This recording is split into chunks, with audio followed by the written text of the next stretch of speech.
Boom. We are live, baby. Live and in action in Nashville. Nick Lauer, the vibes are immaculate in Nash. I agree, man. Completely agree. It's beautiful out. Let's take a second here and just appreciate the vibes for a hot second here. How do I switch these guys around? There we go. Look at the vibes out there today. Beautiful. Got a nice spring day. It's glorious. Love to see it. All right, crew, we got a lot to cover today. Excited that you are here. Excited to be live with you guys. Drop some fire in the chat for me, man. Let me know that you guys are here. We got 6 in the building already. You love to see it. I know Nick Lauer's in the building. Of course, the Tylers are here as well. If you guys are listening in, let me know where you're listening in from. If you guys missed last week, covered a decent amount on client success, and we're continuing this week specifically on client success. If you guys are here for the first time, one, welcome. Super stoked that you're here with us. If you're new, you need to get access. They all need access, Tyler, to the Miro boards. Okay. And if you guys have not utilized the Miro boards before, I'm going to drop it in chat for you guys because it is a valuable resource that I think you guys should have, and we utilize it almost every week on agency therapy. So I want you guys to have that. There's templates, there's trainings, there's so many different resources that you guys can specifically use on different parts of your agencies. This is our 12th 12th segment in building out this Miro board for you guys. And this is my brain dump on essentially how to scale an agency from zero to what I would consider $1 million in a relatively short period, right? These are all the things that we utilize inside the agency that we scaled to multiple 7 figures, and they're frameworks that have been proven and have worked for us, and they can work for you as well if you implement them. So jump into that Miro board. All that information is there for you guys to utilize. Please read the rules first before you utilize the Miro board. I want to make sure you guys are navigating it appropriately, because usually every time I jump in there, I got to fix some stuff, which is totally fine. That happens. But I want you guys to have access to this and make sure that you have the best resources possible in order to build your agency. So let's go ahead and jump into it today. I want to kind of recap a little bit from last week to catch everyone back up, and then we'll jump into the new today. Let's do it. I just got to make sure my audio is on the right one. Okay, cool. Good to go. Hopefully you guys could see my screen. So this is the Miro board that we were talking about here.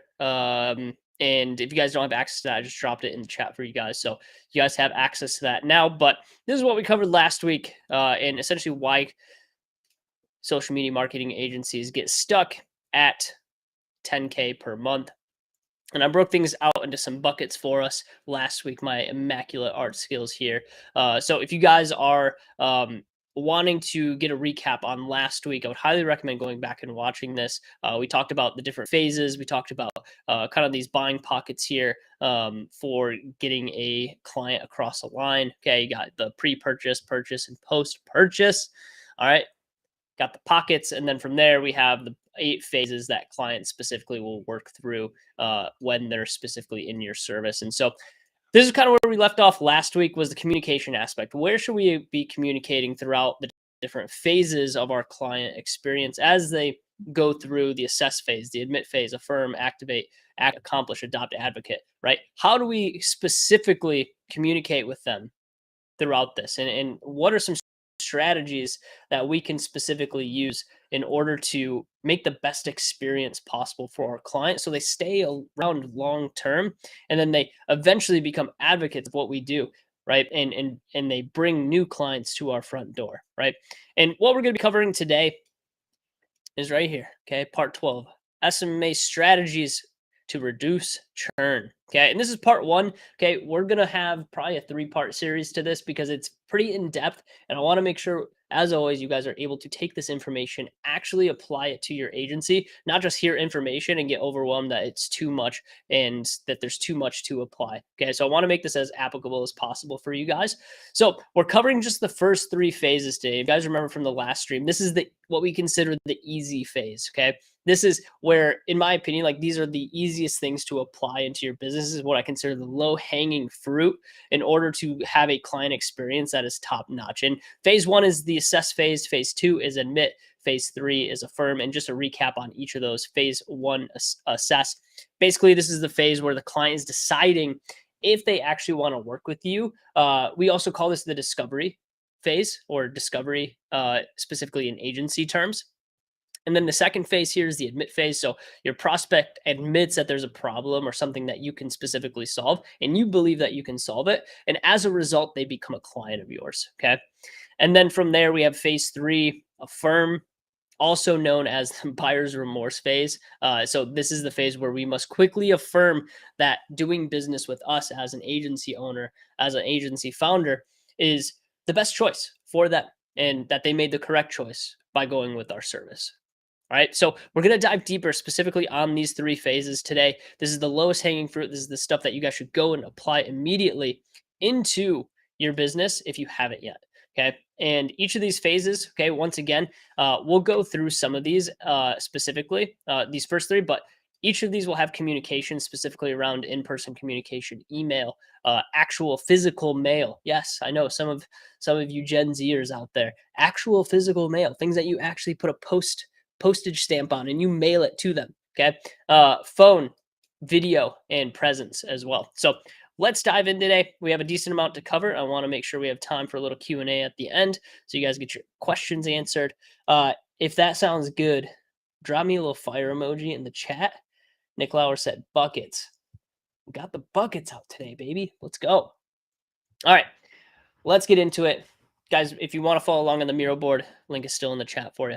Okay, so phase one, assess. So once again, recap here. The client is deciding if they want to actually work with you. Okay, we call this the discovery phase. Okay, and the famous Mr. Gary Vaynerchuk, you know, I love to utilize Gary. Let's bring up his face for a second. What a handsome man. Okay, so Mr. Gary V, okay, this is one of my favorite stories that he actually tells, talking about one of the first major clients that he landed. And the way that he landed one of his first clients was that he had a specific proposal that he sent out to them, and they had the phone call. They did the discovery, they did the pitch call and everything. And at the end of the call, it just didn't seem like the guy was interested specifically in working with them. And one thing that they did was, you know, during the rapport building phase of their discovery, you know, Gary found out that that this individual was a huge Boston, I think it's Boston Bruins fan.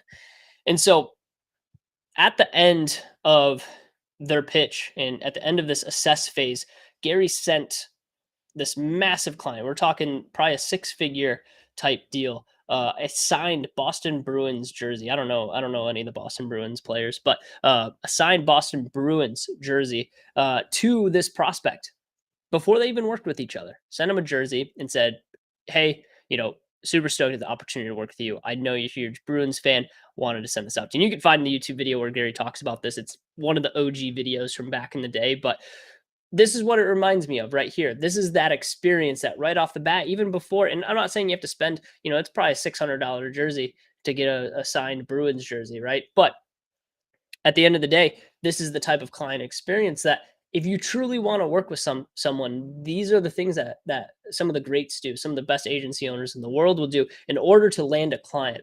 And notice how closely tied that specific gift was to that individual, right? It's not like a branded swag from your agency, right? No one wants that shit. People want things that resonate with them, and your agency just doesn't resonate with them yet, right? Now, when they become an advocate, sure, branded swag is sweet. People want to rep your brand because they believe in it and they think it's great. But when you're still in that assess phase, we want to be able to give them something that is something personal, right? Something that is going to get them excited about working together, right? And will actually feel like a personal gift that was thoughtful, right? So just a quick little example there, but I want to jump into a little assessment of your phase one. And this is a great place to start evaluating yourself and evaluating specific assets that you hold as an agency owner. And the first thing that we want to evaluate is specifically your website, right? We want to evaluate your website because this is your first impression. And I know, guys, trust me, I understand. All the other gurus out there say you don't need a website. Well, guess what? The first thing that I'm looking at when people come to me and they say, "Hey, Joshua, are you interested in the service?" I'm checking out your website, dude. Like, first thing I'm going to do. And if you don't look legit to me, chances are I'm not going to work with you. Right. It's very similar to when you guys go to, say, like a new city. And you're looking for a new restaurant. What's the first thing that you do? Right. Pull it up on Google Maps or maybe Google restaurants in that specific city and you look at reviews immediately. Right. And you might even visit their website to look at their menu. So evaluate your website. Your website is your online resume. It is your first impression of that client or of that prospect interviewing you, right? And so if you don't think your website's important, think again. Your website is important. Not saying you can't land deals without a website, but you want to start landing the larger deals and working with the bigger guys. The first impression is everything, and that's your website. That's where they're going to go first, 10 out of 10 times. Okay. Next, collect testimonials. Okay. This is relatively easy. You work with clients long enough, you do good work, you'll get testimonials. But make sure you guys are actually collecting testimonials because at the end of the day, when your prospects are assessing you, one of the things that they're going to be looking at, and especially if they're a little bit smaller business, they're going to be more fixated on the result you can deliver to them because they are a smaller agency or they are a smaller brand or whatever it is, right? Whoever your ideal clientele is, if they're going to be a smaller if they have less spend, if they have less budget for marketing, they are going to collect more testimonials or they're going to want to see more testimonials because they're going to want to know that you can deliver the result because their budget isn't as big and they need to stretch that budget a longer way. So having testimonials specifically for your service is important. So if you don't have them yet, that's okay. It's not 100% necessary quite yet, but as you continue to win for clients, make sure you guys are collecting testimonials. Don't skip over that. Okay.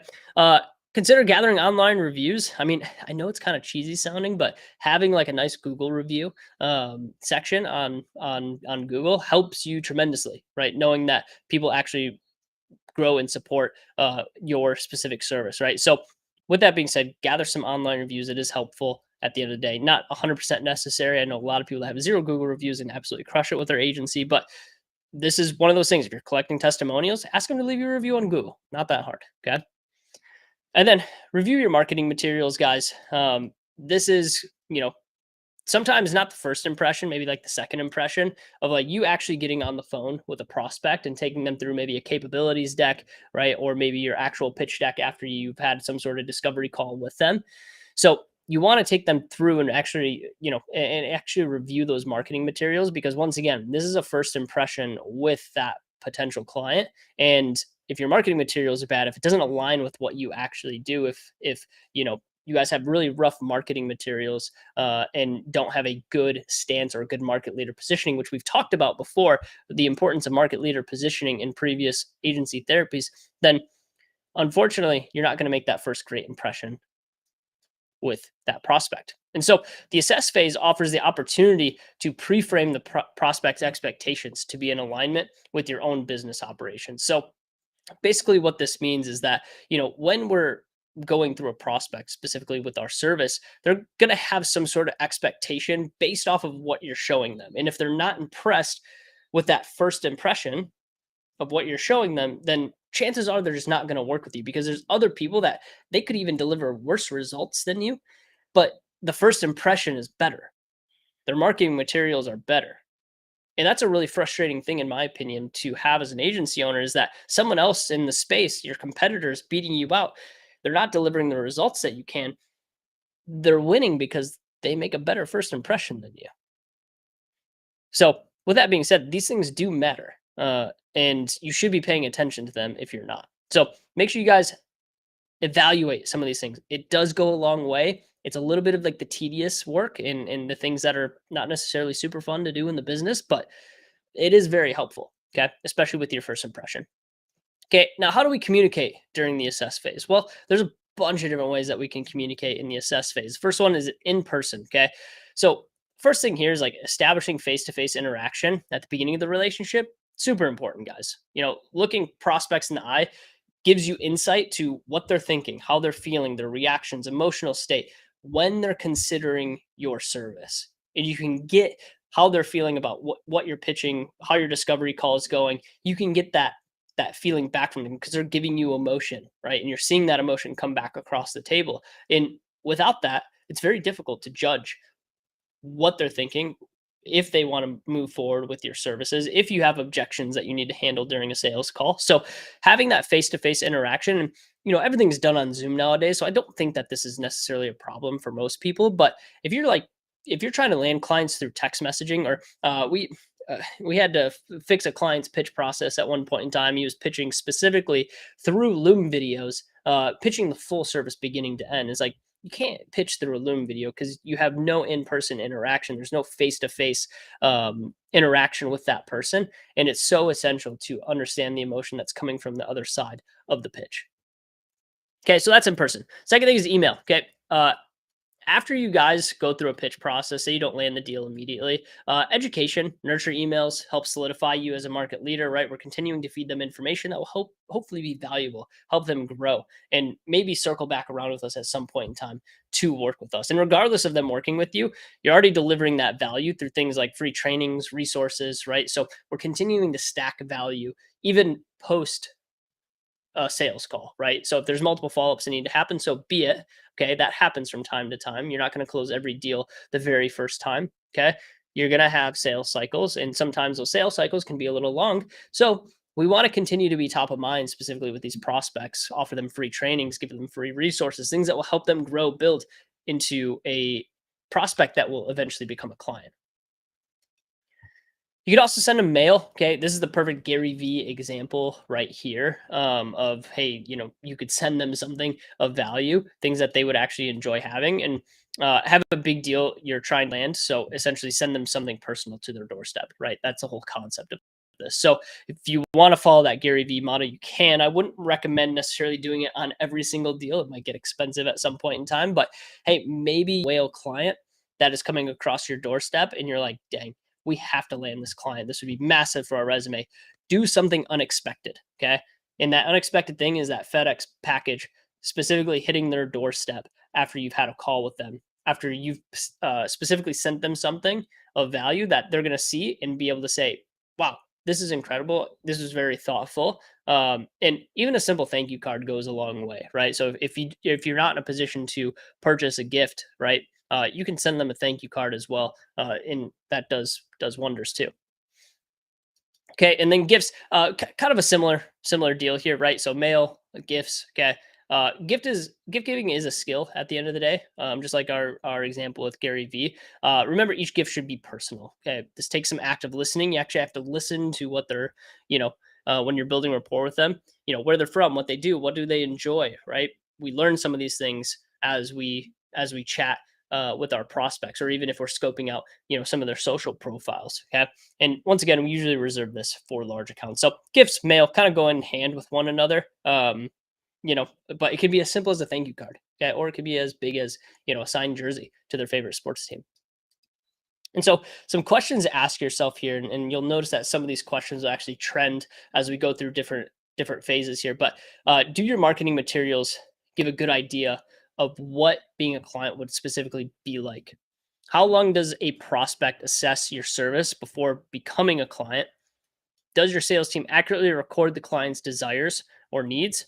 And does your sales team share customer desires and needs with other people on the team who are responsible for maintaining the relationship? Okay, so these are really great questions to specifically ask yourself on bringing your assess phase full circle and making sure you guys have an incredible assess phase. Okay, so hopefully that makes sense from the assess phase. If you guys have questions on that, feel free to drop them in chat. Happy to answer any questions that you guys have specifically on that. Now, you don't need to use each of these communication tools in each phase. Just consider possibilities and use the ones that fit best into your current system. So I gave you guys four examples here, and in some of these examples, you don't have to use all of these communication pieces. Like, I think it might be a little overwhelming if you sent them something, if you did something in person, you sent them, a lot of emails, if you sent them mail, if you sent them gifts, right? There's a lot of communication there. Pick and choose the things that make the most sense for your assess phase. Okay. All right. That moves us into phase number 2. Let me get a little swig real quick. Got him. All right. Phase 2, admit. Your prospects admit there's a problem and they need you, and they believe that you can solve it. And as a result, they become their client. So this is at the point that they have signed with you guys and they're now a client, right? And so phase 2 is starting off with evaluating your admit activities. Okay. So the first one is simply action is taken, right? So your client has taken action specifically to sign up for your service. And so what happens when the prospect takes action and specifically becomes a client? They paid you, signed a contract. Now what? Now what happens? Okay. Something to ask yourself. So after that, do they, how do you get them specifically into onboarding, right? What is the pass off from sales? And we've chatted about this specifically in the onboarding agency therapy. You guys should have a very good mapped out process of how sales transitions over into onboarding. If you miss that, there's a video specifically on that one as well. It's in the mirror board. Let's go zoom out real quick and go find it.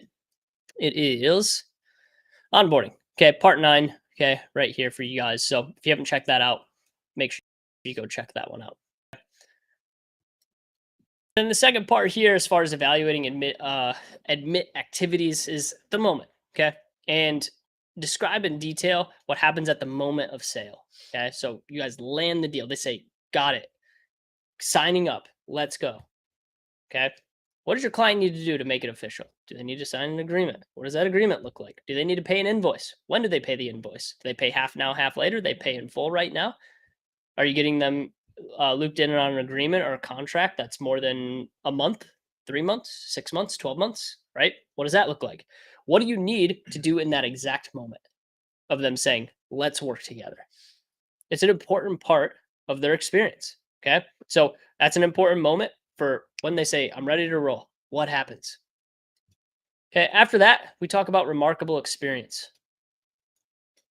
And the big question here, do you create the remarkable experience when your clients sign up with you?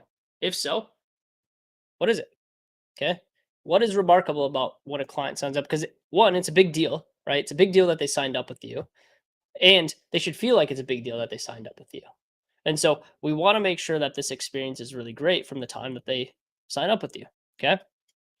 And last year, you just got to rate yourself on a scale of 1 to 10. Would you rate your experience, the experience that your clients are having currently, 1 to 10 on that scale, right?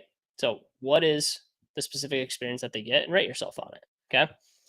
And if it's not very good, if it's a 1, that's okay. Like, it's just you're average at onboarding, right? You're average at these admit activities. You just got to make them better. Okay.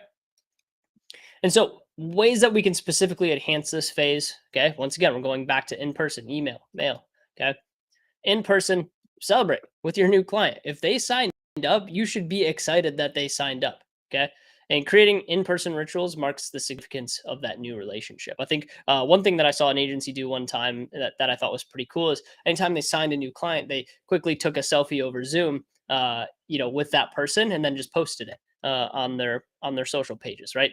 It's a cool way to kick off a new client relationship. So, at a minimum, you should be excited for that, right? And you should be excited for them, and you should get them amped up knowing that they just signed up for your service and knowing that they're taking the correct step in growing their business. Okay. You can also do this through email. Okay. Personalize an email that's signed by the entire team. Super easy, guys. This is not hard to do. But after they sign up with you, it'd be cool for them to get an email from the entire team just saying, hey, we are so excited to work with you guys. You're the type of client that we've always dreamed of, right? Signed by the team. Boom. Super easy. Okay. And then we have the mail. Okay. Personalized handwritten thank you. Hey, excited to start this relationship with you. Okay. Stoked to get things kicked off. Right? Send them a nice little handwritten note. Okay. Phone.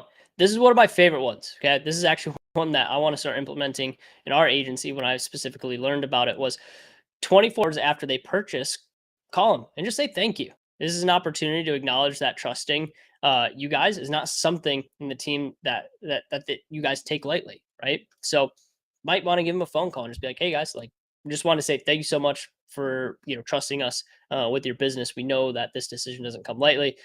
Marketing efforts are so important, and we want to know that we're going to do everything in our power to make you guys successful. Okay. You can also send them a video. Okay. Welcome to the family type video. We want them to want this to feel maybe homemade, captures a little gratitude on the opportunity of working together, right? So phone, video, those kind of work in tandem together. Once again, remember, you don't have to utilize all of these. These are options. Pick the one that fits best into your ecosystem. And then you might want to send them a present, a little onboarding gift. Company branded promotional material is not a gift. Okay. I don't know how many times that I've seen this. People will onboard a client and they'll send them a t-shirt and a hat. And I'm like, dude, they're not advocates yet, right? They're just getting started with you.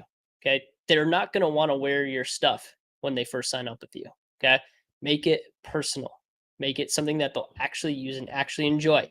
Eventually, when you advance them, when you have success with them, they will become an advocate of what you do and they will wear your brand, which is totally fine. Then we can send them some of that stuff because they're going to be excited to wear it.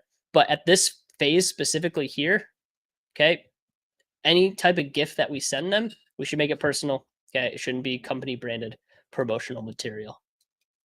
All right. So some questions to ask ourselves based off of that phase number 2, the admit phase. Okay. How can we use in-person interactions during this phase to get the relationship started on the right foot? How can we use email to let clients know you're excited to work with them and you're eager to get started? How can a phone conversation create a connection with you and your new client? And then what presents could you give them? Okay. We used to send out a little, we call it a little black box in our agency. And it was a matte black box. It had a little Welling Media logo on both sides of it. And we would fill it with e-commerce products and we would send a snow teeth whitening kit. These are all clients of ours, snow teeth whitening kit. We'd send them some like other cool, I don't know. I don't think the Udi was in it. No, it was a small box. The Udi's pretty big. No, we wouldn't send them an Udi. We'd send them a snow teeth whitening kit. We'd send them, I don't know, a couple other things. I can't remember exactly. The snow teeth whitening kit was the cool one though. And then we'd package that up. We'd send it, and we actually next day ship it to them. So they sign a contract with us. They sign up with us, and then the very next day they get this nice matte black branded box with our logo on it, with a thank you note inside, handwritten by our client success team, and with snow teeth whitening kit and some other e-commerce products shipped to their front door the very next day. They signed, they paid, okay, and then the next day they're getting a client gift. Okay, that's a good experience. And so that's the kind of stuff that we need to do in order to get the client relationship started on the right foot. Got a hand signed portrait of Josh when I signed up. True, man. All right, and then we have one more phase for tonight, guys, and it's phase number 3, the affirm phase, also known as the buyer's remorse phase. Okay, we got to just quickly a business with us as the agency was the best choice for them. Okay, and this does run pretty closely to the admit phase, but this is when they first sign up with you. After they sign up with you and they're starting their process, okay, we have to affirm that this was the best choice for them. Okay, and that they don't have buyer's remorse, because sometimes people will take a chance on your agency service and it might be expensive for them, and they might come around and say, holy cow, what did I do? I just spent $5,000 on an agency service and I probably didn't have any business spending that $5,000 on that agency service, right? And they might feel that way, okay, right off the rip. That's very normal. Buyer's remorse, okay, especially when we're buying things that are expensive. So the first part of this and evaluating and affirming our activities is specifically the quiet period. And the quiet period is one of the most crucial pieces, crucial points in the client relationship. And so this is basically what happens between the client signing in your first major interaction with them. And whatever that interaction is, it's going to be extremely important. And if you don't know the answer, and if you're like, hey, like, what is my first interaction? Like, I don't even know what it is. And if it's nothing, that's going to be a problem.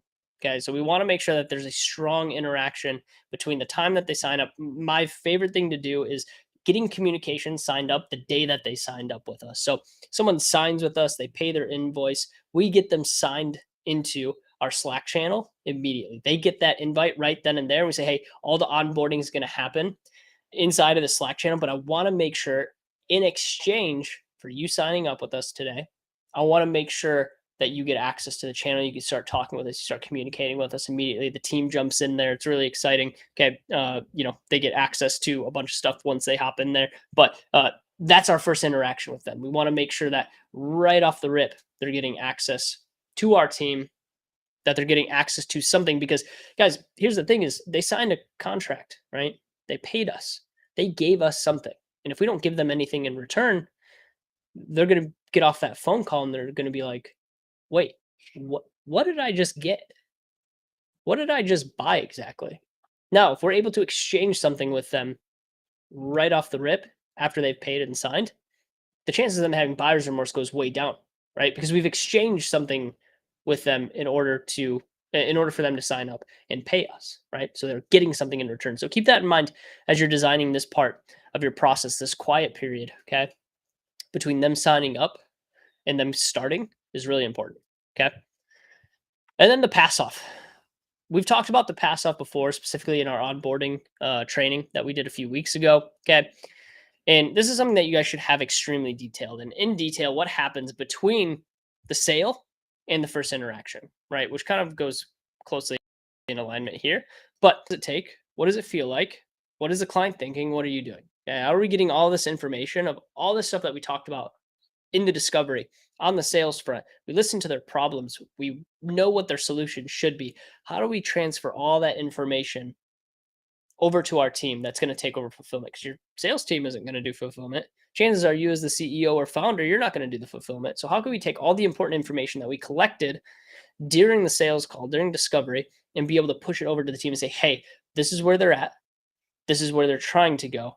Here's how we can bridge the gap to make sure that we're hitting KPI and having success for them. Hopefully that makes sense. Okay. And then remarkable experience. Okay. We had a remarkable experience up top here as well. So we're going back to remarkable experience. Do you create a remarkable experience during the affirm phase? That's simply it. Yeah.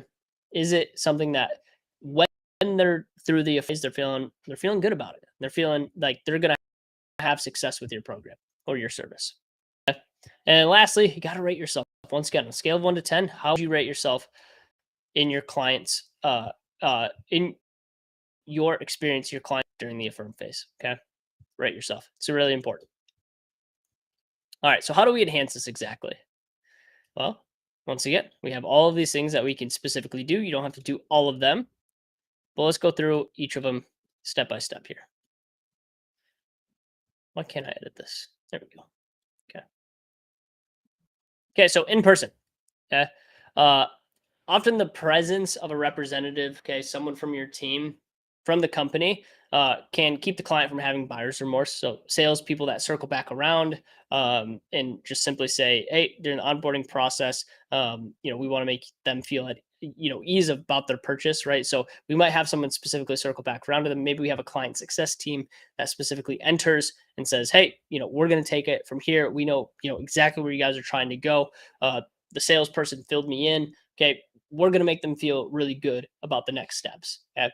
That in-person communication, that in-person touch of "we got you" is going to be really important during this time. It's going to keep them from having buyer's remorse. Okay.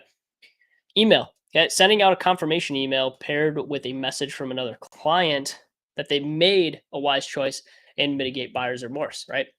Is actually something that we're working on right now internally, is actually having during our onboarding process, having a client of ours that has had really great success with our program circle in and actually record a video for us that says, hey, this was a great choice. Here's how to best have success. This is how we saw success with this program. Here's how you can see it too. You could bring that in and you can email that to them. And that's like a mixture of email and video. On the mail side, mailing them a case study of a similar client combined with a personal note to show that new client what's possible when working with you. Okay. An easy way to just show them, hey, we've done this before. Trust us, we got you. Okay. Phone calls. Once again, we can have one of our team members call them from the management team, right? Maybe it's our head of marketing. Maybe it is our operations manager. And we just call them the next day and we say, hey, just wanted to say thank you for joining up with us. Want to make sure that you guys have everything that you need. We have everything that we need on our side. We're getting to work. Here's the next steps. Okay. You guys made the right choice. Appreciate your business. Okay. Easy stuff. You could also do this via video. So sending a video about your enthusiasm, working with that client. Okay. Once again, we're reassuring that that doing business with us was the right choice. And guys, remember, you don't have to do all of these, but you can if you want to. Okay. We can send them a present as well. Throw in a few extra deliverables. Okay. especially on the first one. Maybe give them a piece of content early, right? Rush deliver an example piece of content. Over delivery is key here, right? And so maybe we can present them specifically with a deliverable or an over delivery of a deliverable. Okay. So a lot of options that we can go to really enhance our admit phase. Okay. And the questions that you should ask yourself actually run very similar to the last phase as well. How can you use in-person interactions during this phase to get the relationship started on the right foot? How can you use email, letting clients know that you're excited to work with them and eager to get started? How can we utilize phone conversations to create a connection with your new client? What presents could you give them specifically to the clients to memorialize the occasion, right? So once again, we don't have to use all of these, but we should have a few in there to make sure that at each of these phases that we're reaffirming that this was the correct choice, that this is exactly the thing that they should have done from the beginning. Okay. Now that the decision has been supported in the affirm phase, we're ready to create an amazing client experience and actually jump into the activities of fulfilling for that client. And that's where we move into the activate phase. And that's what we'll cover next week specifically, is going through the activate phase. And if you guys remember the activate phase from last week, let me jump down there real quick. This is the hardest part of winning for your client. Okay. Because activate, you have to onboard that client. It's a real first impression. Okay. It needs to be great. The onboarding has to be seamless. The acclimate, so don't make assumptions here. Okay. But at the end of the day, we are holding their hand and they're embracing the way that we do business. They hired you for a white glove experience, and we want to make sure that we can acclimate them to our way of doing things. And this phase number 6, and probably the hardest phase, K, is actually achieving the result that you said that you could deliver for them. Okay, we got to advance them through the stage. It's the most important stage to advance them through, is to actually accomplish the result. And then eventually we can get the byproducts, right? Which is the adopt and advocate stage. This is when you can send them your stuff. You can send them all your swag, and you can say, hey, I wanted you guys to have this. They'll wear it, and they'll be a zealous promoter of your service. So hopefully that makes sense, guys. If you guys have questions on that, you can drop them in the chat. Happy to answer anything. I know we went a little bit quick today, 7:40, so not too bad, about 40 minutes in. Happy to answer any questions that you guys have. We'll leave it open here for a minute.